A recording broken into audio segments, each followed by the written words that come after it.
c'est un sujet annexe. C'est que c'est Merkezi. Moi, ce qui me pose problème, c'est que c'est central euh, dans dans tout notre dogme aujourd'hui. Il y a presque un dogme autour en fait du Du roi. Mashiach. Ouais, Ouais. du Mashiach. Alors, c'est la deuxième question. Mais bon, ok, d'accord. Je comprends que Mais c'est. nous, ce qu'on a l'impression de tout ce qu'on a étudié sur le roi, c'est que c'est vraiment à dimension variable. C'est-à-dire, tu vois qu'il y a le roi d'Israël, là, il y en a de roi, bien qu'il n'est pas descendant de David, etc. Et voilà, et c'est un roi, voilà. Il y a les rois comme Moshe, les rois comme Yoshua, les rois comme ça, et qui ont tous une voix. On voit bien que le Rambam, il leur attribue le statut de roi, et c'est pas que le Rambam, ça veut dire, on a l'impression Mhm. que, voilà. Mais après ça, il y a le roi fils de David, tu vois, etc., à Jérusalem, que en fonction vraiment de la situation, tu vois, il peut avoir un pouvoir uniquement symbolique ou une fonction uniquement symbolique, mais il doit être là. Ou bien, tu vois, tu vois, il doit être vraiment un véritable chef d'État, mais en fait, c'est pas du tout défini, quoi, grosso modo. C'est Mhm. pas une conclusion, tu vois, on a l'impression comme ça, il doit être là. C'est-à-dire que, tu vois, c'est pour ça qu'on peut comprendre quand Abrabanel, il dit que lui pense que dans les temps messianiques, ce sera la démocratie.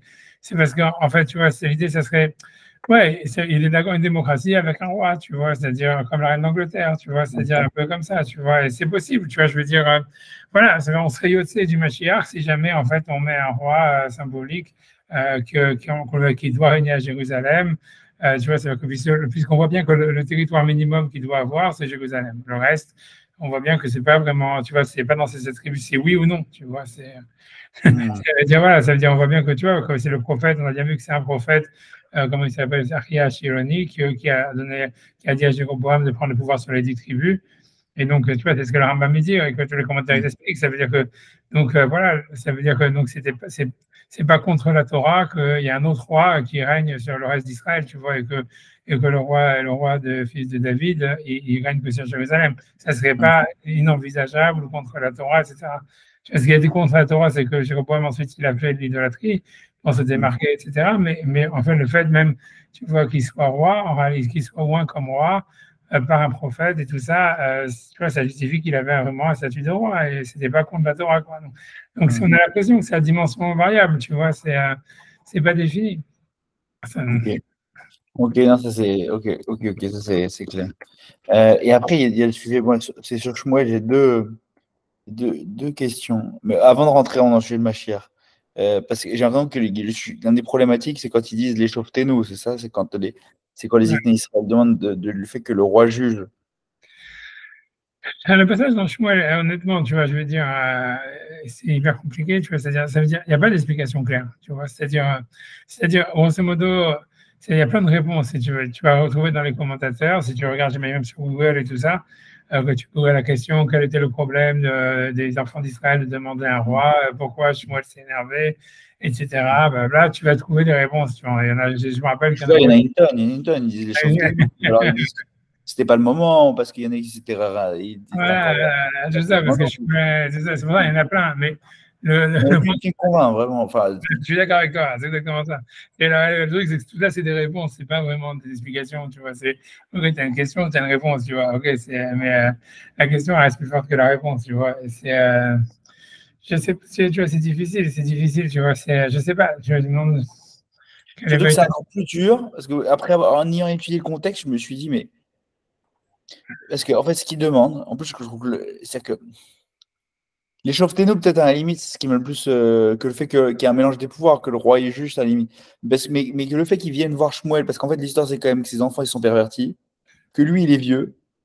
Et donc, c'est normal que si en plus, ça doit être le Navi qui nomme un nouveau dirigeant, c'est normal qu'ils aillent le voir quand lui vieillit et que ses enfants font n'importe quoi, qu'ils aillent le voir pour qu'il nomme une nouvelle personne. C'est pas.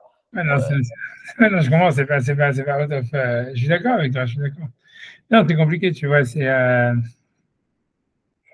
Non, je suis d'accord, je suis d'accord. La vraie question, c'est pourquoi est-ce qu'il n'y a pas eu de roi jusqu'à maintenant, tu vois, c'est ça le point. C'est-à-dire, la vraie question, c'est que comme c'était une mitzvah, c'est un peu comme le Rambam dit, dès qu'ils sont entrés en Israël, il y avait une mitzvah d'avoir un roi.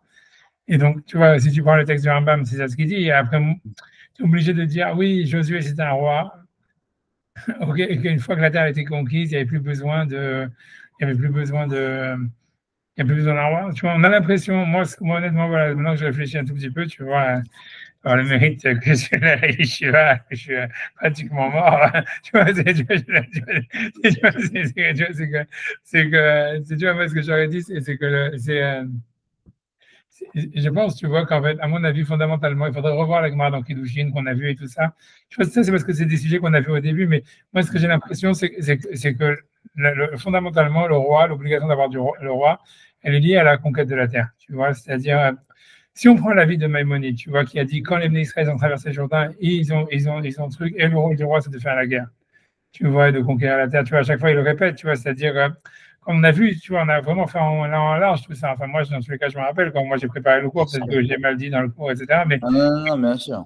c'était, tu vois, c'était les passages, c'était les problèmes les plus trucs. Mais moi, en conclusion, après tout, tu vois, pour l'idée, ce qui ressort, c'est qu'en fait, le roi, il reste quand même, tu vois, lié à l'idée de la conquête de la terre. Moi, ma théorie personnelle, c'est la suivante, c'est parce que pour moi, si tu veux, le chose, tu vois, je vais pas répondre, je vais dire, moi, ce qui me demande, la vraie question pour moi, c'est quelle était la situation militaire des Juifs à l'époque de Shmuel.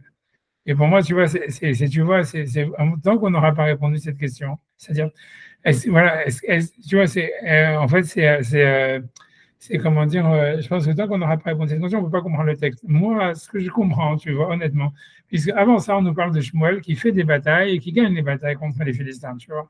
C'est-à-dire, après la grosse catastrophe qu'on a vue la semaine dernière, tu vois, avec la capture de l'Arche Sainte et tout ça, et que Shmuel, finalement, il va prendre le relais et tout ça, il y a une sorte de teshuva, etc. Et en fait, si tu veux, il y a certaines batailles qui sont faites contre les Philistins, qui sont mentionnées, où Shmuel, clairement, on voit bien que les Juifs ils mettent en déroute les Philistins. Et par contre, on ne voit pas le contraire. Tu vois, on ne voit pas que Shmuel, il a subi des défaites militaires. Tu vois, et maintenant, par contre, tu vois, quand je dis le vrai problème, c'est qu'après ça, quand tu vois, il y a Shaoul, on te dit, tu vois que les Juifs, ils n'avaient même pas d'armes, tu vois, qu'ils n'avaient pas le droit de, comme je t'ai dit, ils n'avaient pas le droit de déguiser leur charrue que chez des Philistins parce qu'ils n'avaient pas le droit d'avoir des armes. Alors, tu vois, la question, elle est vraiment de savoir comment c'est possible que tu vois, comment dire, qu'à l'époque, tu vois, s'il n'y a pas eu de défaites militaires ni de trucs comme ça, quelle est la situation, tu vois, quel est le problème, tu vois, quand David, Shaoul, il va commencer à se battre, il est avec Jonathan, il n'y a que Jonathan qui a une épée et c'est tout, même son écuyer, il n'a pas d'épée. Et là-bas, le verset te dit parce qu'ils n'avaient pas le droit d'avoir d'armes, parce qu'ils devaient, même même les charrues, tous les socles de charrues, ils devaient le faire aiguiser par des Philistins. Ils n'avaient pas le droit d'aiguiser même des socles de charrues. Et autre chose, tu vois, un autre indice, tu vois, à mon avis, c'est que dès que Shaoul il est élu comme roi, les Philistins, tu vois, ils attaquent les Juifs et ils se disent, ouais, vous êtes les esclaves de Shaoul, etc., etc. On a l'impression, moi, c'est pour moi, ma théorie, si tu veux, moi, ce qui ressort de tout ça, c'est comme ça, c'est qu'on a l'impression que Shmuel, il avait fait une sorte de statu quo avec les Philistins et il y avait une sorte de paix, si tu veux, qui était dans la région, qui était à condition, mais avec plein de conditions, tu vois, ça veut dire qui limitait, en fait, si tu veux, l'indépendance d'Israël, tu vois. C'est comme si tu dis oui, on a ça, mais on n'a pas d'armée. Tu vois, un peu comme les Juifs veulent faire maintenant avec les Palestiniens, tu vois, ça veut dire qu'il y a une autorité palestinienne, tu vois, sans qu'ils aient vraiment le droit d'avoir une armée, sans qu'ils aient besoin de ça, sans qu'ils aient le droit, avec plein tu vois, de contreparties. Mais il y avait un équilibre. Le fait, tu vois, de nommer Shaoul roi, on voit bien que tout de suite, ça redéclenche la guerre. Tu vois, la seconde. Et, parce que, tu vois, c'est vu comme un acte de rébellion, comme une sorte tu vois, de breach, tu vois, ça veut dire de transgression des traités de la part d'Israël. Et tout de suite, il y a des attaques, et bon, il y a des guerres, il y a des machins, etc., et ça reprend. Moi, tu vois, moi, je pense que c'est dans cette optique-là qu'il faut comprendre toute l'histoire. Moi, je pense, tu vois, c'est-à-dire ça veut dire que comme il y avait une paix, tu vois, militaire et une sorte de stabilité politique qui avait été, si tu veux, acquise par Shmuel avec certains, si tu veux, avec certaines conditions. En fait, le fait de demander à un roi, ça brisait en fait le traité d'alliance que Shmuel il avait fait avec les Philistins, qui assurait une paix. Et que voilà, et que donc pour lui, pour Shmuel, c'était vu comme tu vois, une sorte de grosse trahison par rapport à ce que lui, il avait fait. Et même, tu vois, peut-être, tu vois, ça veut dire tu vois, une régression parce que tu vois, en fait, voilà, il va falloir reconquérir la terre, etc. C'est pour ça que finalement, le roi devient justifié de facto une fois qu'il y a besoin de faire la guerre. Et, tu vois, puisqu'on voit bien que c'est la prérogative du roi, etc., de conquérir la terre, etc., de faire la guerre d'Israël, comme le Rambam il le répète à chaque fois et tout ça. Et donc voilà, mais si tu veux, si tu veux, ça a été performatif, quoi. C'est comme si, en fait, si jamais ils n'avaient pas demandé de roi, il n'y avait pas besoin d'un roi, et tout allait très bien. Tu demandes un roi, maintenant tu as besoin d'un roi. Et c'est ce qu'on voit dans le texte où Hachem lui dit, bon, maintenant qu'ils ont demandé, il faut accepter, il faut tu vois, etc. Mais j'ai l'impression comme ça, tu vois. Moi c'est comme ça que je vois la chose. Moi j'ai l'impression que l'idée là-bas, c'est parce que si on arrive à faire une paix, même sans indépendance, tu vois, un truc comme ça, et que si tu veux, moi je pense que c'est un truc qui est un leitmotiv que tu vas retrouver dans toute la Bible avec Jérémie, avec tout cela, tu vois, tous les prophètes qui vont toujours, qui vont toujours dire, qui vont toujours, si tu veux, donner la paix par rapport à l'indépendance. Ça veut dire que ça a toujours été, on a l'impression, tu vois, c'est-à-dire qu'ils disent, non, ne faites pas la guerre avec ceux, ne vous alliez pas, faites pour, tu vois, un truc comme ça, et qu'à chaque fois le roi, lui, est plus belliqueux, etc. Le peuple est en général plus belliqueux, et plus, tu vois, et belliqueux de défense, hein, tu vois, ça veut dire toutes les guerres d'Israël qui sont dans le Tanakh, c'est des guerres de défense, c'est pas des guerres de conquête, mais malgré tout, tu vois, ça veut dire on a l'impression que le prophète, tu vois, il attend, si tu veux, comme si le moment viendra où tu vois, si tu veux que si Israël doit, en fait, le pouvoir d'Israël doit augmenter, à chaque fois, les prophètes, ils disent la patience, tu vois, ils disent non, dealez avec les goïms, donnez-leur de l'argent, faites des traités, tu vois, etc., etc., qu'on garde le temple, qu'on garde les villes, qu'on garde ça, qu'on garde ça, qu'on garde ça. Et c'est pas grave si on doit faire ça, on doit faire ça, on doit faire ça. De toutes les façons, ce royaume-là, là, Nabucodonosor ou XY ou Pharaon, quoi qu'il en soit, ils vont péricliter, ils vont s'effondrer d'eux-mêmes. Et voilà. Et ça passera, et il y en aura un autre, et ça passera jusqu'à ce que le Mashiach, jusqu'à ce que Israël, tu vois, je sais pas, arrive tu vois, je sais pas, à un véritable un pouvoir plus, on va dire, plus tu vois, plus général. Mais moi, c'est comme ça que je vois la chose, tu vois, dans cette histoire-là. Moi, j'ai l'impression plus que tu vois, c'est des degrés d'indépendance. Tu vois, c'est comme des degrés d'indépendance qui sont liés à des degrés de paix, tu vois, de quel niveau de paix, tu vois. Ça veut dire, qu'est-ce que tu appelles conquérir la terre, tu vois, grosso modo. Est-ce que c'est, tu vois, c'est voilà, j'ai plus de Philistins autour de moi, ou ça veut dire, OK, on a les Philistins qui ont un pouvoir, mais en fait, on a notre liberté de culte, etc., etc., et de business, etc., mais on n'a pas ça, on ne peut pas avoir d'armes, on peut avoir d'armes. Tu vois, c'est quel est ton degré, tu vois, d'allégeance, d'indépendance, tu vois, tu vois, de pacification, tu vois, avec les populations environnantes. Moi, c'est ça ce que j'ai l'impression. Tu vois, si tu me demandes d'une manière, tu vois, comme ça, à global, moi, j'ai l'impression que c'est ça l'idée. C'est en fait, tu vois, parce que je pense qu'on ne peut pas vraiment comprendre ce passage-là, donc on ne comprend pas la situation militaire et l'indépendance d'Israël, et c'est très flou. Parce qu'à cause de ce que je te dis, tu vois, c'est qu'on voit d'un côté des victoires militaires juste avant, mais après ça, on nous parle après, à l'époque de Shaoul, tout de suite, tu vois, des situations catastrophiques, tu vois, où les Juifs n'ont pas d'armée, n'ont rien, où ils sont. C'est bizarre, tu vois. Et en même temps, paradoxalement, on a vu, et plusieurs commentaires vont dans ce sens-là, mais surtout la Torah va dans ce sens-là, qu'on a l'impression que le roi vient qu'après Ouais, ouais. la conquête. Non, on a vu que c'était une marloquette, on a vu tout ça, on voit que Narva médique le truc. Et ce qu'on a l'impression, tu vois, c'est qu'il y a un roi qui fait la conquête. C'est une première étape, tu vois, c'est établir un minimum vital. Et si tu veux, ce roi-là qui a fait, c'est Josué, on va dire. Mais ensuite, tu vois, ça veut dire, une fois, puisque le Rambam dit que Josué avait un statut de roi, etc., il n'y a pas que le Rambam, tu vois, c'est ça de l'Agmara, mais il semble dire qu'une fois que la terre a été conquise, paradoxalement, il n'y a plus besoin d'avoir un roi.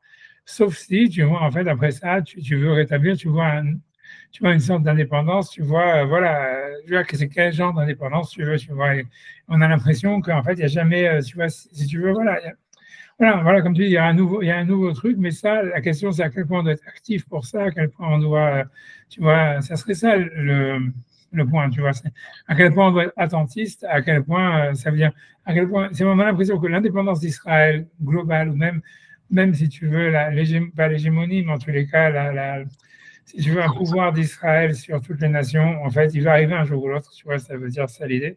Ça veut dire, qu'on le veuille ou non, tu vois, ça arrivera un jour ou l'autre. La question, c'est à quel point on doit le provoquer, tu vois.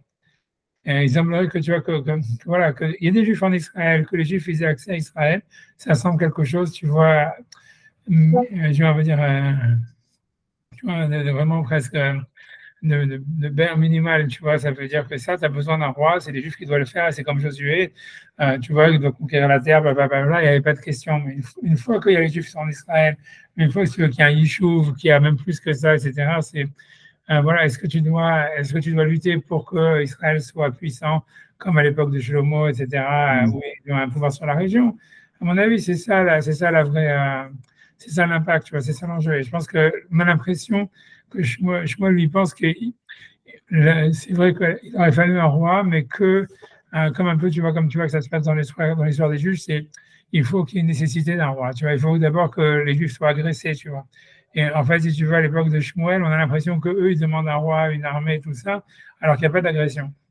Et qu'en faisant ça, ils provoquent les goïms. On voit tout de suite. Et on le voit dans le texte. Ça veut dire ça, on voit que la nomination de Shaoul, ça a été vu comme une déclaration en guerre par les pays d'à côté, tu vois, qui jusqu'à maintenant n'avaient pas l'air d'être en guerre avec Israël du tout. Donc, moi, je pense, ça, c'est clair dans le texte, tu vois. Et tu vois, puisqu'ils vont assiéger Jabez-Gala tout de suite en disant, vous êtes les esclaves de Shaoul, vous devez vous crever un œil comme les esclaves qui se crevent un œil, etc. Et que tout est vu parce que, voilà, vous avez nommé un roi, ça a été vu par les nations par les voisins comme une déclaration en guerre, tu vois, comme si vous avez cassé un traité, un pacte, tu vois, etc. Et moi, je pense que c'est je pense que c'est ça la véritable explication, tu vois. Ouais, c'est étonnamment moderne, voilà, ça veut dire comme explication, parce que c'est un peu le point qu'on a aujourd'hui. Ouais. Non, mais c'est une question de ouais. Mais est-ce que le roi, enfin, encore une fois, si on le voit dans une perspective de guerre, qu'est-ce que le roi? Est-ce que c'est un général d'armée? Est-ce que quelqu'un qui, en fait, est-ce que c'est déjà une mitzvah de conquérir la terre? Ça, oui, on a l'impression que oui, tu vois. Mais l'idée, comme je dis, c'est qu'à l'époque de Shmuel, elle était déjà conquise, tu vois. La question, elle est plus à qu'est-ce que tu appelles conquérir, tu vois. Ouais. C'est ça le point, tu vois. Puisque tu vois bien qu'à l'époque des Shoftim, tu vois, les Juifs, ils sont en Israël, bon, ils sont agressés, hop, ils réagissent, tu vois. Et voilà, c'est des guerres de défense minimales. Et si tu veux, la terre, elle est considérée comme conquise, bien qu'il n'y a pas d'État officiel, organisé, ni rien, tu vois. Tu vois, et ça dure comme ça pendant 400 ans. Alors, je vois de Rabbi Yehuda sur le fait de pas rentrer comme une muraille. Qu'est-ce que c'est? Ça, c'est après l'exil de Romain. Ouais. Ouais, ça, c'est un peu compliqué, tu vois, c'est dans ce genre-là, ça sera encore une autre histoire, tu vois, mais voilà, ça, c'est après l'exil. Bah, maintenant, tu vois, ça, c'est compliqué, tu vois, La mitzvah, c'est-à-dire que la mitzvah, elle serait annulée par ce serment? non, tu vois, je ne sais pas si on peut dire que, tu vois, que la mitzvah, tu vois, elle serait annulée par ce serment, mais tu vois, alors, en fait, la question-réponse sur le truc, parce que... Je viens de sortir de Brachot, donc je me fais un café, j'arrive tout de suite.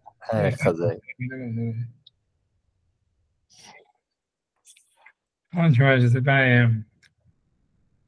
Non, je sais pas, tu vois, je pense pas que c'est annulé, c'est pas du tout, c'était pas ça l'idée, tu comprends, je pense que la manière dont ça s'est fait, tu vois, ça veut dire la manière tu vois, comme le gun de Vilna, ça veut dire, c'était de ne pas rentrer tous ensemble, tu vois, c'est ça l'histoire, tu vois, ça aurait été ça, tu vois, c'est de faire un yishuv, comme ils ont fait les Juifs, toujours, tu vois, c'est-à-dire de faire un yishuv en Israël, mais le principal, c'était pas de le faire d'une manière, tu vois, massive, voilà, massive ou agressive. C'est bien, tu vois. C'est comme ça d'Afrique que ça s'est fait, tu vois. Je veux dire, tu vois, parce que le Maasé, tu vois, ça veut dire l'État d'Israël a été quand même reconnu par l'ONU à la fin, tu vois. Donc, tu vois pas ce que je veux dire. Donc, voilà, il n'y a pas de. Voilà, mais ça veut dire, voilà, mais il y aura toujours, tu vois, voilà, après ça, c'est, voilà, comment tu dis avec ça, c'est le degré d'agressivité, tout ça, tu vois, voilà, maintenant, l'interdit, tu vois, tous ces chevaux-là, c'était compliqué, voilà, c'est compliqué, tu vois. C'est sûr que ça, tu vois, ça n'a plus rien à voir avec ce qui se passe dans le Tanakh, avec la mise d'avoir un roi, tout ça. C'est ça, c'est sur l'histoire de le de l'exil, blablabla. Principalement, c'est principalement l'idée, je pense, c'est parce que là-bas, le texte, ce qu'il veut dire, c'est qu'en fait, l'exil a un sens, et un sens constructeur pour Israël, et qu'en fait, il n'y a pas lieu d'essayer de hâter la fin, tu vois, de l'exil, parce que ça serait comme une sorte de naissance prématurée, tu vois, d'un enfant, tu vois. C'est comme si tu vas, c'est-à-dire, tu vas hâter la naissance d'un enfant. Tu vois, comme on voit, tu vois, ça veut dire, tu vois, il y a un côté matriciel il y a un côté matriciel dans comment dire, dans l'exil pour Israël, tu vois, c'est avec Rachel qui est enterrée à l'extérieur d'Israël, qui est la matriarche de l'exil, tout ça.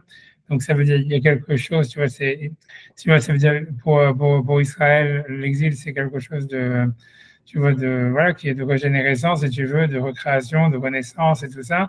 Et en fait, tu vois, athée à la fin de l'exil, tu vois, c'était considéré, tu vois, c'est ça l'idée, c'est négatif, tu vois. Et bon, mais je veux dire, voilà, Tu vois, tant qu'il y a des communautés fortes en exil, je pense que tu vois, il n'y a pas de problème, tu vois. Ça veut dire, tu vois, c'est-à-dire, tu vois, ça veut dire que le problème, je pense pas que c'est d'avoir beaucoup de juifs en Israël, ou même la majorité des juifs en Israël, c'est que tu vois, il faut qu'il y ait encore des juifs en exil, quoi. C'est ça ce que ça veut dire surtout. Ah bon? Ouais. Pourquoi?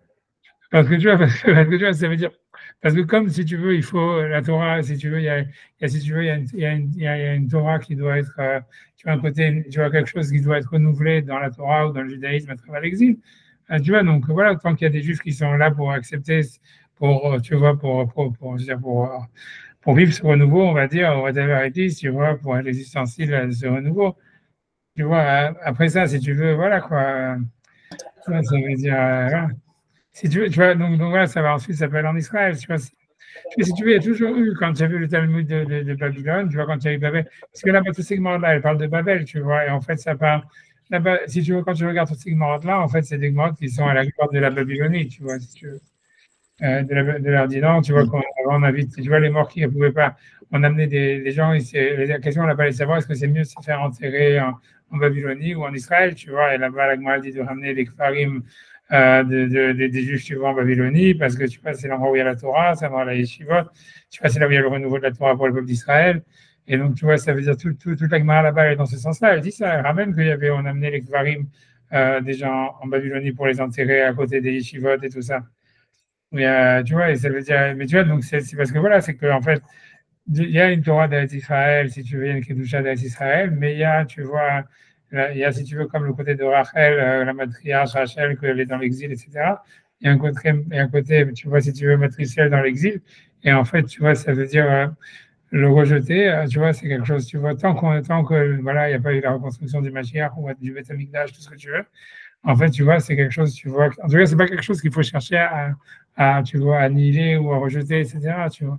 Donc, tu vois, la Balagma, elle dit pas, ah oui, il faut, elle dit que ceux qui sont Babel, ils ne doivent pas quitter Babel. C'est ce qu'elle dit, grosso modo. Elle dit pas, tout le monde doit quitter Israël pour aller en Babylonie. Tu vois, c'est ça l'idée, tu vois. Et le sujet de Dina des Malchoutas, c'est un autre sujet, c'est que ça c'est plus un lema assez quoi, Ouais, c'est quoi, c'est quoi, c'est le dîne de juge. Est-ce mais qu'il y a un dîne de Malchoute je sais pas, d'une démocratie qui est Koferet, qui est Mechalel el Shabbat, qui machin. ça veut dire, l'idée, c'est, tu vois, des Malchouta, normalement, ça a été dit sur les goïms. Tu vois, c'est-à-dire que Ah, parce que tu vois, c'est que nous, on doit accepter les lois des nations et que voilà, parce que tu vois, c'est leur terre, si tu veux. Comme c'est pas à nous les boss, tu vois, donc si tu veux, c'est pas à nous, si tu veux, ils nous invitent, quoi, nous, on les inviter au maximum. Donc, on peut pas, donc, on doit accepter les lois qu'ils donnent, tu vois. C'est à ce niveau-là que ça a été donné, que ça a été dit, c'est à la tous ces simanim là dans Shulchan Aruch. ok. Maintenant, après ça, tu vois, c'est sûr que voilà, après, l'idée, c'est que l'Agma, là-bas, elle dit clairement que, donc, elle dit ça aussi au niveau des goïms, tu vois, qui sont en Israël. Dans le sens où, tu vois, comme Israël, l'exil a été décrété, tu vois, le pouvoir des goïms sur Israël, il est reconnu comme étant, tu vois, si tu veux, valide ou, tu vois, c'est comme étant justifié par Hachem, et donc il fallait l'accepter. Et par contre, après ça, quand la Gemara, elle parle, tu vois, des Juifs qui ont fait des gouvernements en Israël, là, elle dit que non, que c'est pas des gouvernements qui sont justifiables, qu'il n'y a pas de des Malchuta Adina. Tu vois, c'est un ran, tu vois, tout ça, c'est des Rishonim, c'est dans la Gemara, tu vois, c'est parce que, tu vois, voilà, c'est tout voilà, parce qu'elle considère que les Juifs, si tu veux, les Juifs, ils ont tous une part dans la terre d'Israël. Donc, en fait, si jamais tu vois un gouvernement ou quelque chose comme ça, tu vois, il s'est installé, tu vois, sans demander l'avis des autres Juifs, etc. Donc, en fait, ils ont un digne de voleur, quoi, de Gazvanim.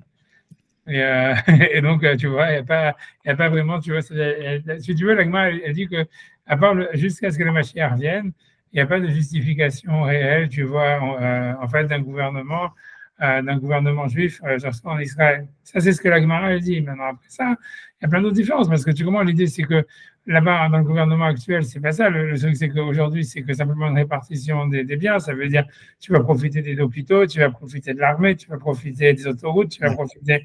Donc voilà, donc après ça, tu peux pas dire, tu vois ce que je veux dire? Je refuse le gouvernement. Au contraire, je l'accepte par. Et si tu veux pas, alors va-t'en, tu vois ce que je veux dire. Après, peut-être tu peux vendre ta maison. C'est très compliqué, tu vois, c'est compliqué. Mais c'est ça l'idée. C'est dans la Gemara, il y a une base, mais c'est rien lié. C'est pas lié avec le pouvoir du roi ou quoi que ce soit. C'est lié, tu vois, ce qu'eux, ils appelaient le Malchuta, ça veut dire ce que la Gemara veut dire là-bas dans le Malchuta, c'est pas lié au roi, c'est lié simplement au gouvernement, quel qu'il soit, tu vois. C'est ça que j'avais du mal à comprendre entre Meler et Malchuta. Là-bas, c'est par un but de langage que c'est utilisé. Ça veut dire Malchuta, c'est sur une république, c'est sur n'importe quoi, c'est sur, si tu vois, ça veut dire quand tu regardes, tu vois, dans la race, tu vois, là-bas, c'est dit sur l'Empire romain, et c'était même pas ni un roi, ni quoi que ce soit, c'était les gouverneurs romains qui étaient, si tu veux, pour détruire Israël, les Romains, ils avaient, si tu veux, comme ils ont fait, j'imagine, tu vois, partout, enfin, en Israël, en tout cas, spécialement, Israël, les Romains, ils ont vraiment détruit Israël, tu vois, c'est-à-dire vraiment, à part détruire le Beth Amikdash, etc., ils ont détruit l'économie, ils ont détruit, tu vois, toute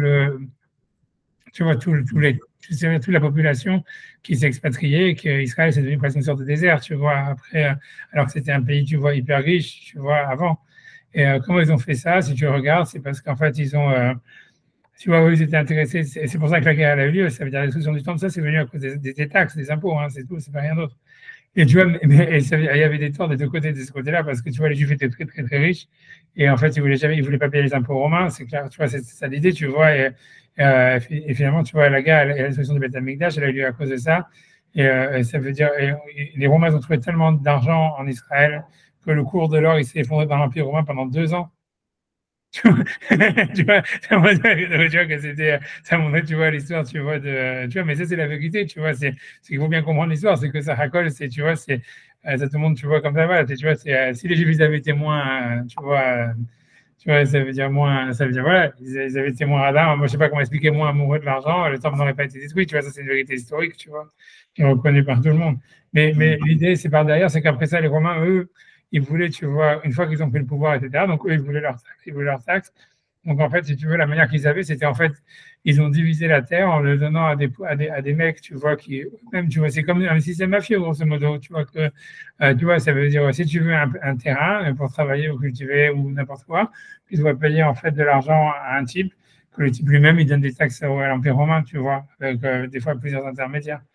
Et ça a détruit complètement l'économie. Eux, ils croyaient, les Romains, que ça allait marcher leur système, mais ça n'a pas du tout marché, quoi. Peu importe. Et donc, ça a détruit complètement l'économie israélienne complètement. Tout le monde est parti, grosso modo. Mais en fait, si tu veux, la Gemara, elle pensait, tu vois, donc la question était de savoir est-ce que si tu veux, c'est un racketteur, si tu veux, qui venait et que tu vois expolier les gens de leur terrain et les donner à d'autres, son argent, est-ce que ça, c'était, on va dire, ça pouvait être reconnu, est-ce que ça avait une légalité au niveau juridique? Et c'est sur ça que la Gemara a dit Dina de Malchuta Dina. C'est-à-dire qu'une fois que tu vois qu'Hachem il a donné le pouvoir aux Romains sur la terre d'Israël, donc tu vois, c'est eux, ils décident leur machin. Et les Juifs, tu vois, ils sont obligés d'accepter, tu vois, et ils n'ont pas, tu vois, ça veut dire que si jamais, par exemple, tu vois un propriétaire, t'as qu'à regarder la Gemara dans Gittin, c'est pour ça, c'est à ce sujet-là que la Gemara ramène toutes les pages de Gemara qui parlent de la destruction du temple. Tu vois, c'est après Mishnah, parce que tu vois, tu vois, mais l'idée, c'est que là-bas, c'est des racketteurs, tu vois, c'est des mecs qui sont, tu vois, simplement qui prennent, tu vois, des pourcentages sur tout, etc. Et la Gemara, elle justifie. Et après ça, les commentateurs disent, oui, mais ça, c'est parce que c'était non-juifs, c'était des juifs. Parce que l'idée, c'est que si c'était des juifs qui travaillaient pour l'Empire romain, sur ça, la Gemara, elle dit que ceux-là, ils n'ont aucune légitimité, tu vois. C'est ça ce que la Gemara, elle dit là-bas.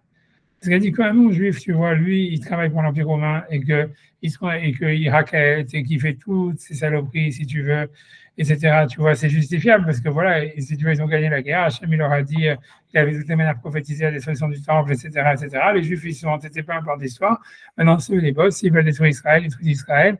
Et un juif, il doit accepter ce qu'ils font, tu vois.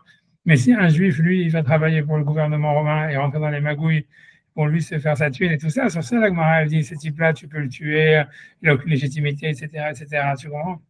Et après ça, l'idée dessus, tu vois, ça, c'est ce qui est marqué dans les textes, tu vois.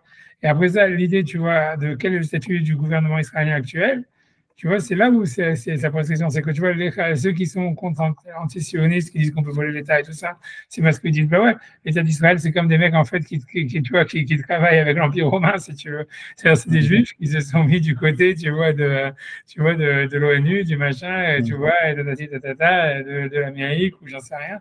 Et donc, tu vois, en fait, eux, ils n'ont aucune légitimité en tant que juifs de faire des choses pareilles, puisque eux, ils devraient reconnaître que chaque juif, il a une part dans la terre d'Israël et qu'ils doivent se légitimiser que par rapport à des juifs, tu vois ce que je veux dire. Voilà, je ne sais pas si ça a répondu à ta question, mais voilà, c'est ça en 2 mots, c'est ça le. Voilà, ça. Et après, bon, et ça, on va peut-être pas l'aborder ce soir, mais celui de Machiar qui est Markazi, quoi. Est-ce que Machiar est une personne? Parce que bon, voilà, si Machiar au roi, est-ce que c'est. Enfin, est-ce que. Comment, en fait, parce que c'est. Et moi, quand on utilise ça à la chôte, c'est pour les appliquer. Enfin, les appliquer. Comprendre comment ça s'applique d'un point de vue.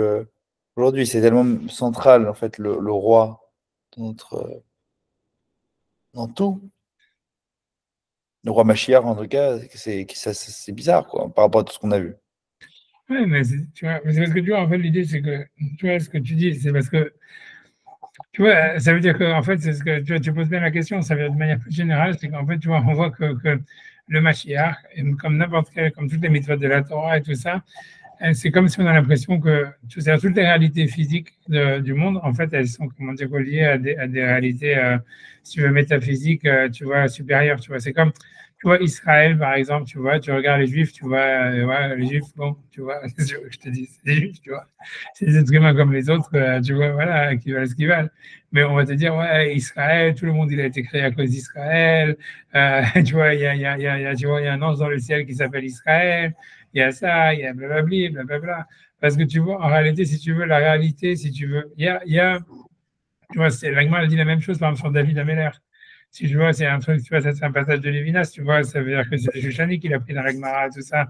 C'est quand, tu vois, c'est quand l'Agmara parle sur David Ameller en disant qui c'est que le Mashiach, et l'Agmara dit, elle veut dire, non, ça va être David Ameller. L'Agmara dit, oui, mais il est marqué, et David est le fils du Mashiach, blablabla. Et là-bas, l'Agmara dit, non, il y aura le Mashiach et il y aura le vice Mashiach. Comme ça, l'Agmara, elle dit là-bas dans son idée. Et tu vois, après, c'est une marque étonnante, tu vois, mais tu vois là-bas, Shouchani, en fait, tu vois, je pense évidemment, c'est Shouchani, qu'il explique que le pshat dans la Gemara, c'est que, en fait, tu vois, il y a David Amelech en tant que personnage historique, par exemple, mais il y a David Amelech en tant que, tu vois, comme une des faces de la Merkava. Et tu vois, et ça veut dire qu'en réalité, en fait, on est dépassé par, ça veut dire, la personne elle-même, tu vois, ça veut dire, je ne sais pas comment t'expliquer, tu vois, ce qu'il fait avec son corps, tu vois, et tel qu'il est, en fait, si tu veux, dans le monde à un instant T, en fait, c'est vrai, mais d'un autre côté, il est aussi quelque chose de beaucoup plus grand, en réalité. Tu vois, et en fait, chaque personne, la plus forte raison, tu vois, ça veut dire, on peut dire chaque personne, après ça dépend comment quelqu'un est relié à ça, mais en fait, chaque personne, en réalité, sa neshama, elle est beaucoup plus grande que lui-même, tu vois, si tu veux. Donc, comme Israël, si tu veux, il est dépassé. Tu vois, si tu vois dans une choule, par exemple, et les gens mettent toutes les tulines, ils font la tuila, et tu vois, moi, les mecs, il y en a, ils rêvent, il y en a, il y en a, ils discutent, il y en a, je sais pas quoi, il y en a qui regardent leur cell phone, il y en a, tu vois ce que je veux dire. Et tu vas dire, ah, voilà, tu vois, qu'est-ce qu'il y a, tu vois, ça veut dire, tu vois, c'est quoi, mais on te dit après ça, non, ça, c'est ça l'éternité d'Israël, tu vois, c'est le fait que les gens, quand ils répondent à un caddie, je parle d'un truc, tu vois, qui mettent les films, qui regardent, tu vois, qu'on lit la Torah. Quand tu vois tout le système, tu vois, toute la Torah rituelle, toute la tuila rituelle qu'on a, en fait, c'est en soi une réalité, tu vois, métaphysique très haute, dont Israël, si tu veux, en l'appliquant, ils font qu'une représentation, si tu veux, et ils donnent un support matériel, si tu veux. Mais eux, ils sont eux-mêmes, tu vois, complètement dépassés par la chose à laquelle ils donnent un support. Ça veut dire, tu vois, c'est quand tu fais le CEDER, tu vois. Alors, ok, tu peux donner plein de sens du CEDER de Pessah, il y a ci, il y a ça, il y a ça. Et voilà, ok, mais tu vas faire le CEDER. Mais tu vois, en fait, quelqu'un qui a un petit peu, jamais un peu de sensibilité, il comprend en fait que le CEDER, que n'importe quel CEDER qu'une personne elle fait le soir de Pessah, c'est en fait quelque chose de beaucoup plus haut que ce qu'il est en train de faire. Et que lui, en fait, il est que le support matériel à un moment T, dans un endroit T, de ce que c'est que le CEDER, tu vois. Qui en réalité, tu vois, qui a un sens, tu vois, si tu veux, ésotérique, beaucoup plus haut, beaucoup plus truc, et chacun peut essayer de comprendre des sens et de comprendre, tu vois, qu'est-ce que c'est. Mais tu vois, c'est la même chose avec le Mashiach, c'est David Ameller. En réalité, c'est possible, tu vois, que c'était un mec, tu vois, qui aimait baiser, qui aimait la chasse, tu vois, un gros con, tout ce que tu veux, etc. Tu pourrais dire ça, tu vois. Et peut-être que oui, mais en fait, il avait en lui aussi, tu vois, il avait les psaumes et tout ce que tu veux, et qu'en fait, si tu veux, un prophète et tout ce que tu veux, donc ça veut dire, même si peut-être tu vois sa vie personnelle, elle n'était pas au niveau, en fait, tu vois, de sa neshama et de la relation qu'il avait avec le divin, etc., Et tu vois, son corps qu'il avait à ce moment-là et tout ce qu'il a fait, tu vois, c'était un support historique de quelque chose qui était beaucoup plus grand, en fait, que lui, tu vois. Et en fait, le Mashiach, c'est la même chose, tu vois. Tu vois, tu peux avoir une notion de ça avec le peuple d'Israël, honnêtement. Tu vois que le peuple d'Israël, en réalité, on voit bien que c'est un support physique de quelque chose qui est beaucoup plus grand que lui. Tu vois, à travers les tfilotes, à travers tu vois, le fait que les mitzvot, tu vois bien que ces mitzvot qui sont éternels, les téphilines, tout ce que tu veux, les Sefer Torah, tu vois, l'éternité des mitzvot d'Israël, tu vois, c'est quelque chose qui a perduré depuis, tu vois, depuis 5000 ans. Et tu vois bien, alors que les Juifs qui sont le support de ces mitzvot, c'est des citoyens lambda, tu vois ce que je veux dire. Tu vois, mais ça veut dire, mais c'est pour ça qu'on peut dire, tu vois, que la Torah, elle a été écrite pour Israël, ou que tu vois, ou que le monde, il a été créé pour Israël. C'est parce que la réalité métaphysique d'Israël, en fait, elle dépasse en fait la réalité historique d'Israël, tu vois. Et c'est voilà, c'est la même chose avec le Mashiach. Quand on dit que la Neshama du Mashiach, elle a été créée avant la création du monde. Alors, tu vois, ça ne veut pas dire que, tu vois, le Mashiach, peut-être ça va être un citoyen lambda, qu'on demande, tu vois, rien de spécial, qui mange, qui boit, qui va aux toilettes, normal, rien de spécial, tu vois. Mais en fait, ça veut dire la réalité métaphysique de laquelle il va être le support, tu vois, elle le dépassera de beaucoup. Tu vois, c'est ça l'idée, tu vois, c'est compliqué, tu vois, voilà, c'est ça ce que ça veut dire, tu vois, c'est ça ce que ça veut dire. C'est pour ça que Est-ce qu'il est obligé de s'incarner? Est-ce qu'il est obligé de s'incarner dans une seule personne? C'est ça qui est un peu. Est-ce que le fait d'un retour aujourd'hui, le fait de. on ne peut pas savoir, tu vois, ça veut dire tout ça, on ne peut pas savoir, tu vois, on te parle, il y avait marqué les Roim Shiva, il y a les 7 bergers, il y a tous ces machins, les Tishan, les Sichim, les 9 princes, tu vois, comme là, m'a dit, est-ce que c'est des gens qui ont, tu vois, est-ce que c'est des gens qui ont déjà vécu, est-ce que ça va être des nouvelles, des chamottes, tout ça, tu vois, c'est, en fait, ça se réécrit, tu vois, ça veut dire, tu vois, ça se réécrit, tu vois ce que je veux dire, ça se réécrit, tu vois, c'est comme, tu vois, si tu veux, le présent, il a un impact sur le futur. Et en fait, si tu veux, la réalité de ce qui est marqué dans la Torah, c'est des réalités, si tu veux, métaphysiques et éternelles. Après, comment est-ce qu'elles vont se matérialiser dans la réalité, tu vois, c'est pas évident. Tu vois, c'est qu'on a vu le Ramban qui disait que pourquoi Hachem, il n'avait pas choisi Jérusalem avant, c'est parce qu'en fait, il n'avait pas choisi. Il a dit, et le roi, ce sera celui que vous choisirez, ce sera le roi, tu vois. Tu vois, ça veut dire à la fin, tu vois, c'est ce qui va se passer, ça sera ça la vérité, tu vois, ça veut dire, tu vois, c'est performatif, ça sera par rapport au niveau au niveau du cas d'Israël, au niveau de ça, au niveau du machin, tu vois, et voilà, c'est tout. Et ça peut être tu vois, un processus, tu vois, je pense pas que tu vois que Hachem à la base, il avait pensé qu'il allait avoir l'État d'Israël, tu vois, choisi tu vois, par l'ONU, que ça allait être ça, le début du Mashiach ou un truc comme ça. Ouais, mais c'est devenu comme ça, tu vois, voilà, point à la ligne, tu vois, maintenant c'est comme ça, alors ça fait un processus d'une certaine manière, tout ça, tu vois. Tu vois ce que je veux dire. Donc c'est pour ça qu'on peut pas prévoir, tu vois, il n'y a pas de, tu vois, tu vois, c'est toujours, On pose le problème dans le mauvais sens en essayant de prévoir. exactement ça. Tu vois, on peut pas, c'est très difficile, tu vois, honnêtement, c'est très difficile. Je voulais parler un petit peu de ça derrière le cours, mais tu vois, je sais pas, parce que je sais pas si je vais le faire, je sais pas si on le fera, je voulais le faire plus tard ou j'en sais rien. Parce qu'en plus, le cours était, tu vois, parce que c'est un cours super long, c'est sur le cours, l'interdit d'avoir beaucoup de femmes, tu vois, pour le roi et tout ça. De voir, c'est un des albums où il y a le plus il y a le plus de glose et tout ça, etc. Et tu vois, mais on va le faire après si j'ai une autre fois, si je fais un autre fois. Mais là-bas, tu vois, en fait, ce que tu regardes, c'est un cours beaucoup, c'est basé sur Salomon et tout ça. Et qu'en fait, tu vois, il y a marqué dans l'Ecclésiaste que Salomon, il voulait savoir justement la raison pour laquelle, si tu veux, il a été, son cœur, il a été, si tu veux, détourné par les femmes et que ça avait brisé, tu vois, puisque en fait, c'est très fort ce qui est marqué sur Salomon, c'est surtout ça, tu vois, ce qui est important, c'est que tu vois, c'est que Salomon, on dit que, en fait, ça veut dire le fait sa relation avec les femmes, ça l'avait vraiment brisé de l'intérieur. Et que, tu vois, et que c'était quelque chose, tu vois, c'est très étonnant à voir, tu vois. Et si tu veux, on va voir, si vous voulez, je vais voir simplement derniers passages, tu vois, voilà, le dernier passage que tu vois que j'avais Ouais, ramené. parce que là, vous avez fait un teaser, là, on peut se pouvoir attendre après un teaser pareil. Non, mais c'est un bon cours. Mais le cours que je leur ai fait ce matin, j'ai fait ce que j'ai fait la préparation ce matin, il a duré 2h30, tu vois. Je dis, là, moi, je vais check out dans 25 minutes. Donc, tu vois, je dis, tu vois, c'est bon, ça, quand tu m'as dit que là, tout ça. Mais tu vois, mais un peu, je pourrais comprendre après dans le lobby, j'en sais rien, mais je me dis, je me sens pas, honnêtement, je suis épuisé, je me sens, mais je peux pas simplement, tu vois, la dernière, tu vois, un truc intéressant, super intéressant à regarder. Donc, tu vois, ça veut dire sur cette histoire de Shlomo et tout ça, parce que, tu vois ce que je veux dire, voilà, je veux dire simplement ça, 2 secondes, laisse-moi une seconde, rechercher les trucs, tu vois, dans les links, tu vois, que j'avais envoyés. Mais on le fera, c'est cool, on le fera. Je voudrais le refaire une deuxième fois, mais simplement là, honnêtement, je me sens pas vraiment, tu vois, la force, je suis vraiment un chaos. Mais tu vois, mais tu vois, ça veut dire, tu vois, dans les derniers textes que j'avais ramenés, tu vois, c'est ici, regarde. Ça, c'est un tu vois, c'est parce que tu vois, donc, si on n'a pas fait le Rambam dans les mots, enfin, le début, on le fera, on le fera. J'ai envie de le faire aussi, tu vois, de le refaire et tout ça. Donc, dans tous les cas, ici, il y a marqué, tu vois, donc, j'ai ramené ici simplement tu vois, ce texte-là des rois. Tu vois, il y a marqué, donc, tu vois, sur Shlomo, il y a marqué, Vayilo Nashim, je ne sais pas si vous voyez le texte. Ouais, tu vois, il y a marqué, Vayilo Nashim, enfin, moi, je ne le vois pas, Vayilo Nashim, Sarot Sheva Meod, des princesses 700, ou Pilakshim Shalosh Meod, comment dire, des concubines 300, Vaïtou Nashavet Libo, et ces femmes ont détourné son cœur. Et donc après, on continue, on dit Vaillé, il Zikna, et ce fut au moment, si tu veux, de sa vieillesse. Zikna Shlomo, Nashav Itou et Levavo, on te répète encore une fois, ces femmes, elles ont détourné son cœur. Ahare Elohim Acherim, après d'autres dieux. Et la phrase vraiment la plus importante, la plus terrible, c'est celle-là, c'est Velo Haya Levavo, Levav Shalem Im Hashem.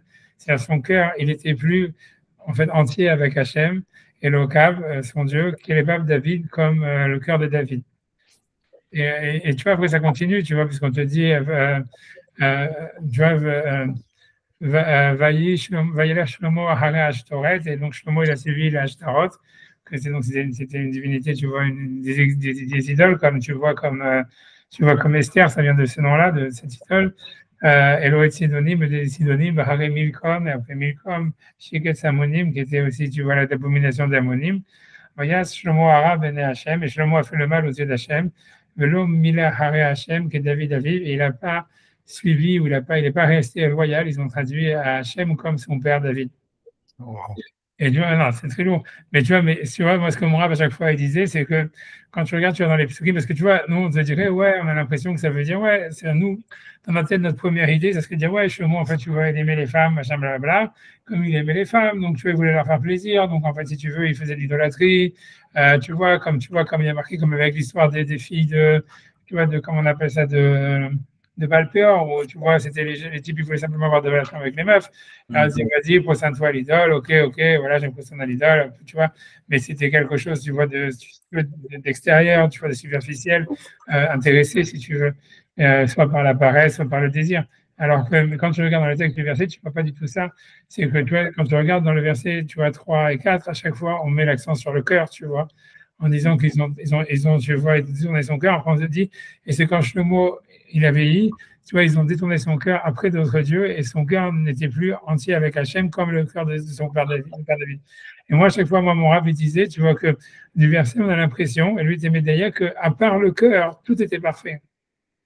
Ça veut dire qu'en fait, si tu veux, Shlomo continuer, tu vois, à mettre les tefilines, si tu veux, à la choule, aller amener au Beth Amikdash, et que peut-être il a jamais, c'est ce que l'Agma a dit qu'il n'a jamais pratiqué la Vodazara. Mais en fait, c'était son cœur qui avait été cassé complètement, tu vois, de l'intérieur. Il dit qu'il ne pouvait plus avoir un cœur entier avec Hachem, et il ne pouvait plus non plus, tu vois, ça veut dire, et que son cœur n'était pas comme le cœur de son père David. Et après, on répète encore une fois, si tu vois dans le verset où il dit, il n'a pas été fidèle à Dieu son cœur n'a pas été fidèle à Dieu comme le cœur de son père David. Tu vois, et donc ça montre que c'était pas du tout ça, c'était pas je vais faire l'idolâtrie pour faire plaisir, mais c'était quelque chose, tu vois, qu'il avait vraiment, comment dire, tu vois, détruit de l'intérieur, et c'est super difficile de comprendre comment, tu vois, un roi qui a écrit quand même 3 livres de la Bible, tu vois, il a écrit Shira Shirim, quoi, donc il y a 3 livres de la Bible, tu vois, et Michelet, qui ont été écrits par Shlomo. Tu vois, quand on te dit que donc, ça veut dire qu'il doit avoir un niveau de spiritualité super fort, et tu vois, un niveau de prophétie et tout. Comment est-ce que tu vois le fait d'avoir des femmes, ça a pu, tu vois, si tu veux, complètement, tu vois, ça veut dire au point où même si lui-même il cherchait à se forcer à faire la Torah, il n'arrivait plus, il se sentait plus entier avec son cœur, tu vois. Et ça, c'est super profond, tu vois, c'est super fort. C'est super difficile à comprendre. Et tu vois, après ça, j'aurais ramené que si tu veux, dans l'Ecclésiaste, si tu veux, justement, Shlomo, en fait, il dit on va le faire dans les textes, tu vois, c'est qu'il a cherché, en fait, il a la raison pour laquelle, tu vois, en fait, il a eu tellement de femmes, etc., c'est parce qu'en fait, il était dans une quête spirituelle. et que sa quête spirituelle, en réalité, c'est qu'il voulait savoir c'est quoi le sens de l'histoire, et il voulait savoir c'était quoi le secret de la vache rousse, et de savoir c'était quoi encore, c'est la troisième chose, c'est la Getsa Geoula. Getsa Geoula, la vache rousse, et pourquoi, et quelle est la stupidité qu'il y a dans le, pas dans l'idolâtrie et dans la minute. Ça veut dire, tu vois, dans le fait d'aller contre les valeurs de la Torah. Et que lui, il voulait comprendre ça, et que c'est à cause de ça, en fait, tu vois, qu'il a été vers les femmes, et qu'il a compris, tu vois, que les femmes, c'était un truc, mais que c'était un piège. Mais qu'en fait, donc c'est super intéressant à vouloir comprendre, tu vois, parce qu'en fait, ce que tu demandes, tu vois, c'est-à-dire, si on veut faire dans les mots, ça aussi, j'ai l'impression de le faire. Ah, quoi, il a essayé de comprendre, en fait, c'est-à-dire qu'il s'est aventuré, comprendre tout ça. Ouais, ou peut-être, tu vois, je sais pas, c'est très bizarre. Mais si tu vois, le texte dans l'Ecclésiaste, il est là, tu vois, ça veut dire, tu vois, regarde, tu vas marquer ici, tu vois. Tu vois, ça veut dire, le pasteur qui dit comme ça, tu vois, c'est dans l'Ecclésiaste, il dit, Saboti ani velibi, ça veut dire, j'ai tout détourné mon être et mon cœur, la date pour connaître, la tour et visiter, ou Bakesh Chochma, et comprendre la sagesse, Bakesh et le calcul, mais la date, et pour savoir Recha Kessel, ça veut dire le mal qui est dans la bêtise, Vastichlut, Holelut, et la folie qui est dans la bêtise, ou quelque chose comme ça. Et tu vois, si tu regardes, tu vois, dans Rashi, il explique ça, parce que c'est très obscur. Rashi dit, je vais un truc. Il sabotit la date. Qu'est-ce qu'il voulait savoir? La tour, le Vakash Kochmat Parashat Para Aduma. C'est connaître, voir la sagesse qu'il y a dans la vache rousse. Le Cheshbon, qu'est-ce que Géoula, et savoir quand est-ce que c'était la fin de la Géoula. Dans le sens, quel est le sens de l'histoire, puisque, en fait, on voit bien que si tu veux Shlomo, que lui, en fait, si tu veux, il a tout, il a construit le Beth Amikdash, et que comme Israël, tu vois, ça, c'est devenu la plus grande puissance du monde. Tu vois bien que son problème, c'est qu'il ne sait pas quoi faire maintenant. Écoute, toi, il devrait comprendre c'est quoi le sens de l'histoire. Un peu ta question à toi, tu vois, c'est quoi le Mashiach, qu'est-ce qu'on attend, qu'est-ce que c'est la quête Géoula, tu vois, cette question, pour nous, elle se pose encore plus forte que pour nous, parce que, tu vois, ça veut dire, ok, nous, quand on peut dire, ouais, c'est si on a une armée, si les sont subjugués par Israël, et blablabla, c'est la quête Géoula, mais ça, c'est déjà arrivé à l'époque de Shlomo. Et donc, lui, tu vois, il se demande, mais qu'est-ce que je dois faire, tu vois? Et on voit bien que c'est à cause de, comme il ne comprend pas qu'est-ce qu'il doit faire, il sent qu'il a une mission, mais il ne sait pas c'est laquelle, c'est après ça que tu vois, il va complètement trouver. Et tu vois, nous, on n'a pas non plus compris, tu vois, c'est quoi la réponse à cette question, tu vois. Mais en fait, tu vois, le mot, il dit ça, tu vois, en tous les cas. Parce que tu vois, le truc, c'est que, tu vois, excuse-moi, tu vois, dans ce verset-là, tu vois, ça veut dire, la date Recha Kessel, ça veut dire le mal qui est dans la folie. Il dit la mode, elle s'offre d'attache à la picorsoute, ça veut dire pour comprendre, tu vois, c'est quoi l'intention profonde de la picorsoute, ça veut dire d'aller contre la Torah. Mais loot, ça veut dire et la bêtise et la folie, mais au vav qui est mélangé, au meshumam, ça veut dire qui rend fou, sheba qui est à l'intérieur. Et tu vois, et c'est ça ce que vous voulez voir. Et moi, à mon avis, je pense que, tu vois, après avoir réfléchi, je me suis dit que c'était lié, tu vois, ça veut dire que le sang, comme en fait, tu vois, parce que c'est quoi l'histoire de la vache rousse? C'est-à-dire, en fait, tu vois que ça rend pur ce qui est impur et ça purifie ce qui est impur. Et l'idée, c'est, tu vois, que ça montre l'unité d'Hachem, tu vois, c'est-à-dire que toujours l'impur, il vient du pur, tu vois. Et comme mon avis, l'idée, c'était de dire que, tu vois, comme on dit, Abraham vient de Terah. Tu vois, vous connaissez ce midrash-là, tu vois, Abraham qui vient de Terah. Je ne connais pas ce midrash. Ah, c'est connu, tu vois, le midrash. On avait parlé la semaine dernière, je crois. Ouais, voilà, mitentor, mitame, etc. Que tu vois, le pur vient de l'impur, il y a pas, tu vois, ça veut dire toujours, il y a pas de, Israël vient des goyim, il y a jamais, tu vois, de pur, tout pur vient de l'impur. Et ça montre l'unité d'Hachem. Que tu vois, ce qui est impur devient pur, et ce qui est pur devient impur, etc. Et à mon avis, tu vois, l'idée, c'est de vous dire qu'en fait, quand tu es en exil, tu peux comprendre, en fait, c'est quoi le sens de l'histoire, en disant, voilà, en fait, il y a les goyim, qu'en fait, tu vois, ils ont une folie, tu vois, tu vois, chacun, ils ont leur folie. Et maintenant, la Torah, si tu veux, elle a un sens parce qu'elle va s'opposer à cette folie. Et à travers ça, elle va naître une nouvelle lumière, tu vois. Et ça, mais tu vois, ça veut dire, mais ça marche tant que, en fait, voilà, ça veut dire, si c'est comme ça, il ne peut pas y avoir de Géoula parce que tu vois, et c'est un peu ce qui se passe avec l'époque de Shlomo, ça veut dire, si jamais il n'y a plus de folie, si jamais les Juifs, ils ont le pouvoir et il y a la Torah qui a le pouvoir, etc., alors comment est-ce qu'il peut y avoir un renouveau de la Torah? Tu vois, quel sens il peut y avoir de l'histoire si jamais il n'y a plus, tu vois, d'impur pour créer du pur, tu vois? Et c'est, à mon avis, c'est lié à ces trois questions de dire, ça veut dire, quelle est la folie, quelle est la source de la folie qu'il y a, en fait, tu vois, dans la Picorsoute, mais qu'en fait, a priori, puisqu'on dit que Shlomo, il est devenu sage, justement, Mikol Adam, il était sage que tous les hommes. Et là-bas, Rachid dit, même des fous. Ça veut dire que tu vois que c'est quoi le Chacham? C'est celui qui apprend de tout homme, et que Shlomo, il pouvait apprendre même des fous. Et le Chacham, c'est celui qui peut apprendre, tu vois, c'est ce que Freud il a fait, tu vois, mais ça veut dire, c'est celui, tu vois, ça veut dire que si jamais quelqu'un il peut apprendre même des fous, c'est lui le plus grand Chacham. Mais l'idée, c'est que tu vois, c'est que toute sagesse, elle vient en fait de l'analyse, tu vois, des choses, tu vois, même de la folie. Donc lui, il voulait comprendre, tu vois, si tu veux, tu vois, qu'est-ce qui fait que dans la folie, hein, moi, à mon avis, c'est qu'est-ce qui fait que dans la folie de la pensée d'Égoïm, il y a quelque chose, en fait, qui, tu vois, qui féconde la Torah, si tu veux, et qui lui donne un sens. Et comment est-ce qu'on pourrait envisager une Torah où il n'y a pas d'exil, tu vois, une Torah où il n'y a plus de la Pikorsut contre laquelle se battre, tu vois, où il n'y a plus de vache rousse, puisqu'il n'y a plus d'impur. Tu vois, c'est-à-dire, qu'est-ce qui peut rester, tu vois, moi, je pense que c'est ça le sens de ces questions-là, tu vois. Mais après ça, tu vois, c'est sûr que la chose super étrange, c'est la suite, tu vois, c'est-à-dire, puisque tu t'attendrais à tout, à ce que tu vois, les meufs, elles rentrent dans l'histoire, tu vois, ça veut dire, tu vois, c'est parce que tu vois, parce qu'après ça, il dit, tu vois, après ça, il dit, au mot qu'est-ce qu'il a trouvé? Il dit, au mot Anima, Mimavet et Aïcha, j'ai trouvé la femme plus amère que la mort, Hachel Himetsudim, ça veut dire qu'elle est elle-même un piège, Vecharamim Liba, et son cœur, c'est un filet, tu vois, comme on utilise pour attraper les poissons. Asurim Yadea, et ses mains, c'est des prisons. Tov Lifnei Elokim Yimalet Mimena, celui qui est bon devant Hachem, il sera sauvé d'elle. Le Chotei il a Kedba, mais celui qui faute, il sera capturé par elle. Tu vois, regarde, c'est ça ce que j'ai trouvé. Amra Kohelet a dit Kohelet. Là, tout le monde s'interroge comment est-ce que Kohelet il parle au féminin. C'est la première fois.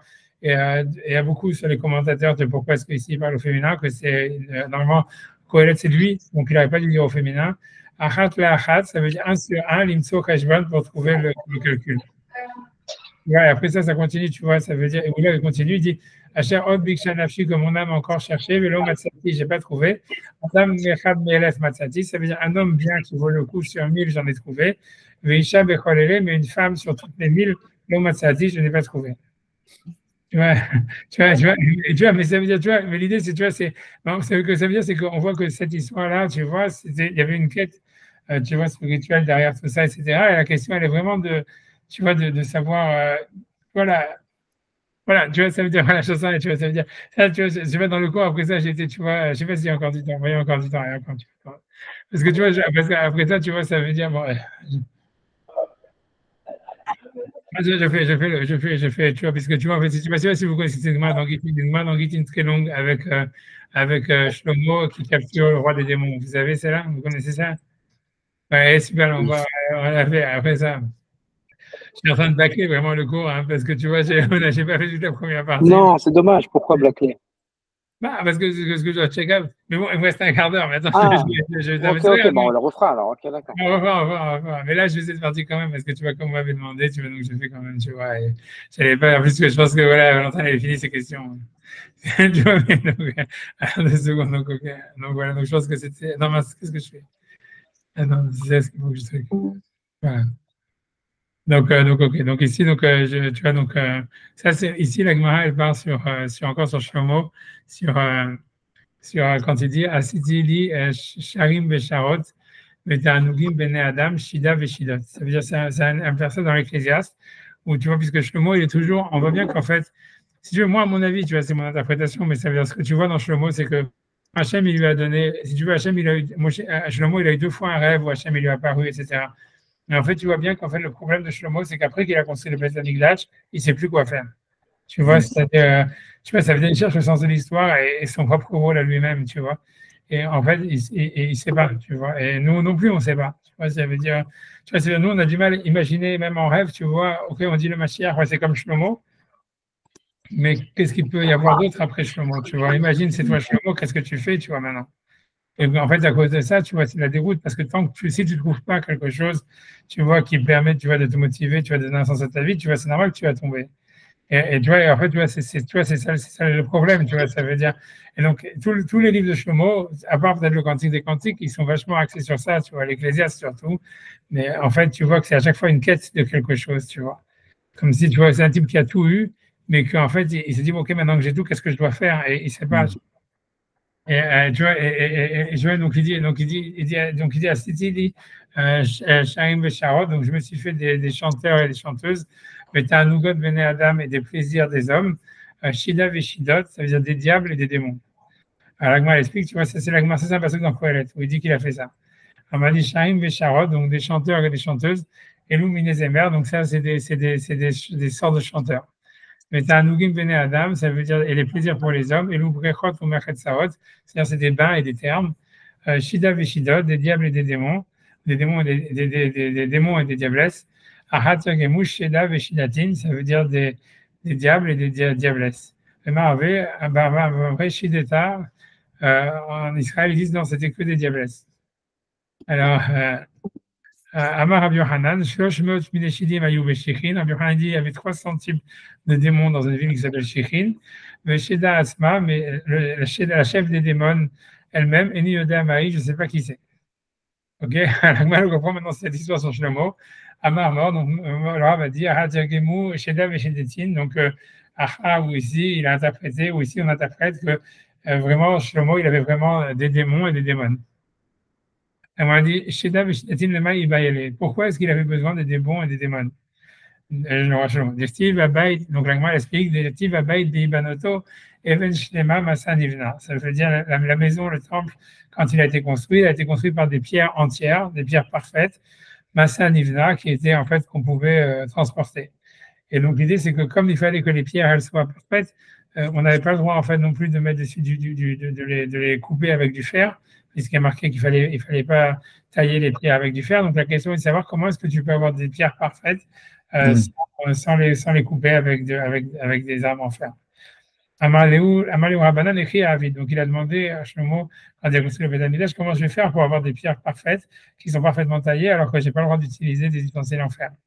Amoulé et Kashamira. Ils lui ont dit, il y a le chamir, donc c'est un animal mythique. Un verre. Ouais, tu vois, d'ailleurs, Moshe, la faute que Moshe il avait quand il a taillé, il a gravé les pierres du éphod. Et ça creuse des sillons sans dans les pierres précieuses, dans les choses les plus dures, sans pour autant, en enlever une partie, quoi. Ok, Amar Leou Echai Jtekar, donc il a demandé où est-ce qu'on peut le trouver. Amoulé, il lui a répondu, a été Sheda Veshidatin, amène un diable et une diablesse, Kevshin ou Aladé, ça veut dire enserrer, ça veut dire écraser ensemble, Emshad et Adé ou Megalelecha, peut-être qu'ils savent, ils vont te dire où est-ce qu'il est. A été Sheda Veshidatin, donc il a amené un diable et un démon, Kevshin ou Aladé, il les a attachés les uns ensemble, l'un avec l'autre, Amré, Anan Loyadina, ils ont dit non, on ne sait pas. Dilma Ashmedai, mais peut-être Ashmedai, Malka Deshida, le roi des démons, Yada, lui, il connaît. Alors, ok, on continue. Amar Léou Echa était. Donc, ils ont dit où est-ce qu'il est, Ashmedai, le roi des démons. Amrele, ils lui ont dit, il était Betoura Flan. Il est dans telle montagne. Carrier les Bira, donc ça veut dire, et comment est-ce qu'il vit? On nous dit qu'en fait, il a creusé pour lui-même un puits. Umalia les Maya, il l'a rempli d'eau. Umechaseye Betinara, et il le recouvre avec un rocher. Hatima Begouche Panke, et il le scelle avec son propre seau.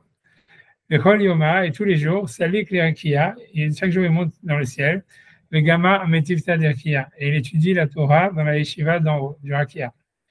Benachid Lara, ensuite il descend par terre, sur le sol, le Gamma Metivta d'Ara, et il étudie la Torah dans la yeshiva qui est en bas. Va été, ensuite il vient, il revient dans la montagne, il va saillir les gouches manquées, et il ouvre, ça veut dire son seau, ou Megalélé, et il dévoile ça veut dire son puits, il va châter et il boit de l'eau. Il recouvre avec le rocher, il le recèle, l'asile et continue, ainsi de suite. Tous les jours, il fait ça. Il étudie à la yeshiva, il boit de l'eau. Ok. Shadrel et Benayo Benyaviada, donc en fait, Shlomo, il a envoyé Benayo Benyaviada, qui c'est le chef de son armée. Il lui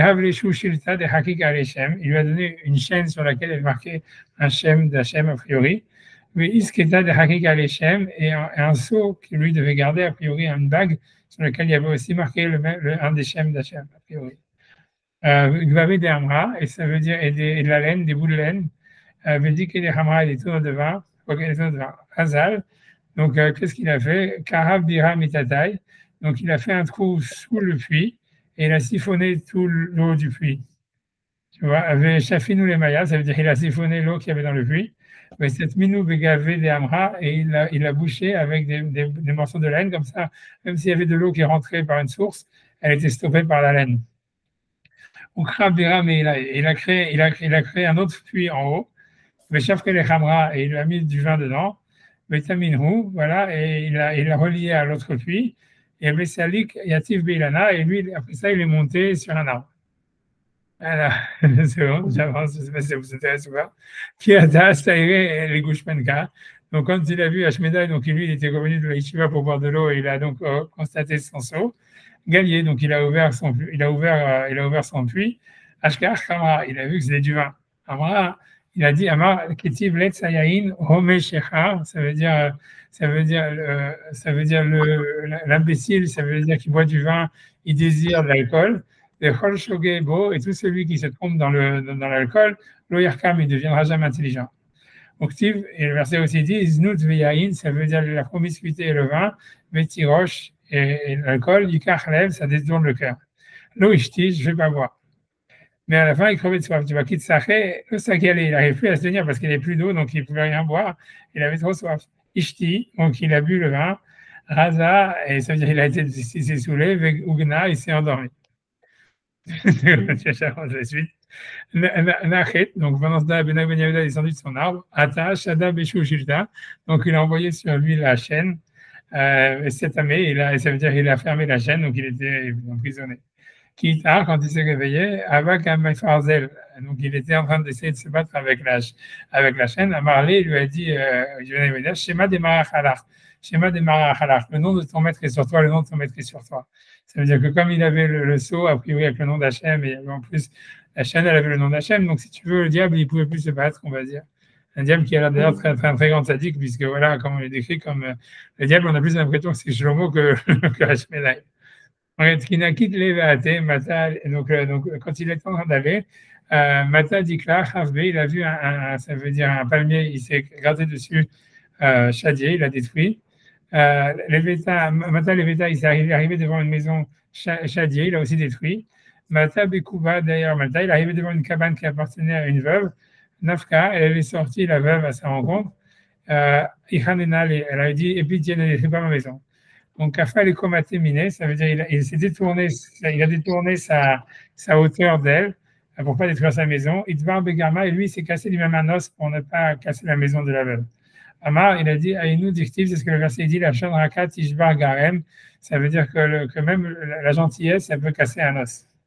Chaza Samia de Vakata et Bora, je vais m'arrêter. Après, je peux reprendre si vous voulez dans le lobby. Hein. Si je dois check out, après, je reprends dans le lobby.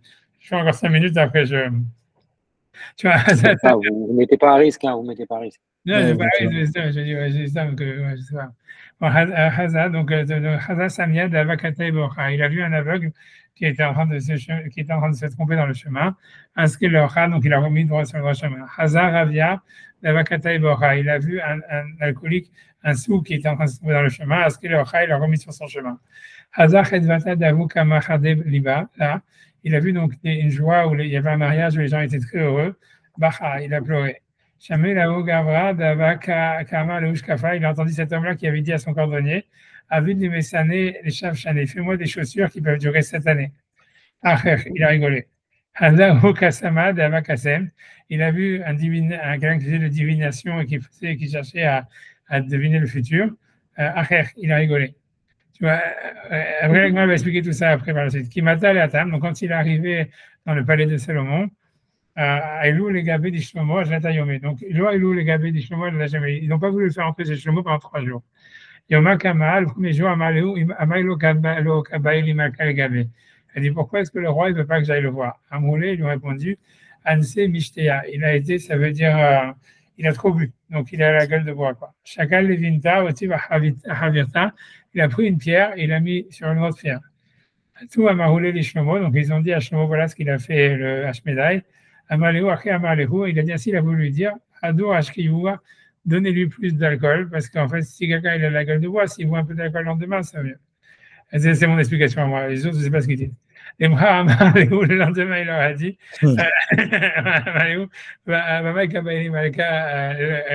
pourquoi est-ce que le roi ne m'invite pas chez lui? Il a trop mangé.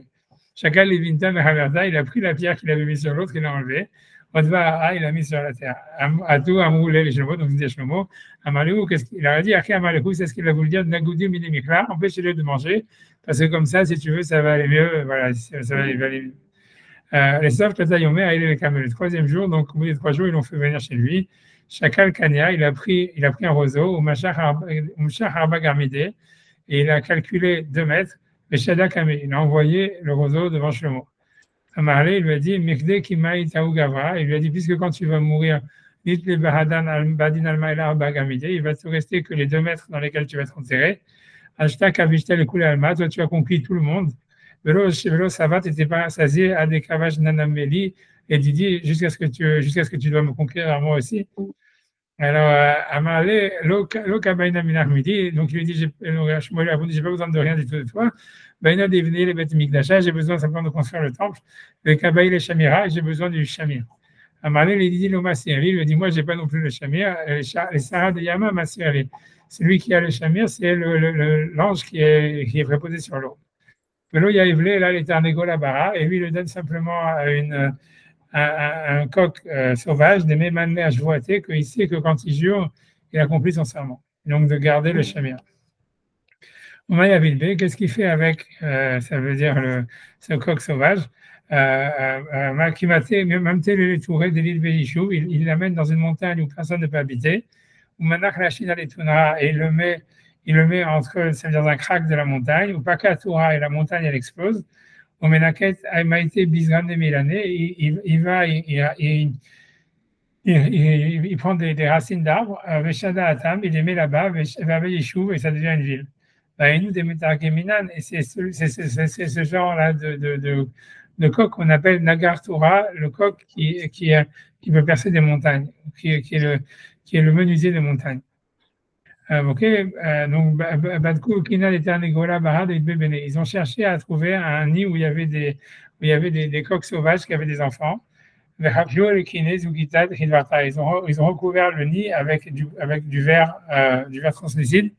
Donc, quand il a voulu le coq ou la poule couvrir les oiseaux, il ne pouvait pas parce qu'ils étaient empêchés par le verre. Azal a été Shamira. Donc, il est parti, il a été chercher le Shamir pour casser le verre. Audvé, il l'a mis dessus. Rama Bekala, ils l'ont crié sur l'oiseau. Il a eu peur, Chadier, Chaclé. Donc, ils l'ont pris et ils ont pris le Shamir.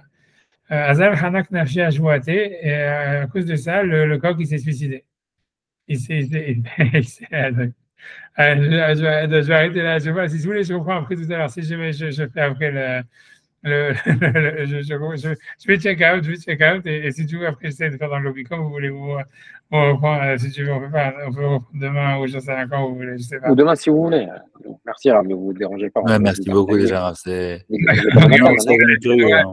bien parce que comme ça, tu vois, on va refaire tout le corps parce qu'il faut faire le ramam dans les mots, on va faire toute la Ok, on va reprendre tranquillement. C'est une longue agada qui explique, tu vois, comment est-ce que, si tu veux, Shlomo, il a fini par être possédé par les démons. Tu vois, toute cette histoire. Et alors, si vous avez Sigma dans Gittin, tu vois, il y a la référence, je vous laisse qu'elle est 50, je sais pas quoi. Hein. Voilà, moi, je vais vous laisser parce qu'il faut que je range. Ok, merci, Rav. Merci beaucoup. Merci. Alors, tu veux rester combien? Ah bah, je t'appelle avant. Ok, moi, je Photo. Je sais pas si on peut rester ici. Il faut juste que j'ai les toilettes une seconde. Non, c'est pour te dire, je vais envoyer tu peux m'envoyer le texte que tu veux que je mette exactement le texte que tu veux que je mette dans le chat. C'est gentil. Pour que ce soit très précis. Tu vois, pas que je demande un truc qui n'est pas à côté, que tu m'envoies et moi je copie texte. Khazak, merci beaucoup, t'adores. Photo. C'est beaucoup, mais je regarde avant parce que ou demain. Parce que je suis en train d'avoir des gens, comme j'ai plus d'informations maintenant, ce sera peut-être plus précis. Je regarde encore. Tu vas bien? Ouais, super. Ok, ça va. Super. Bye bye.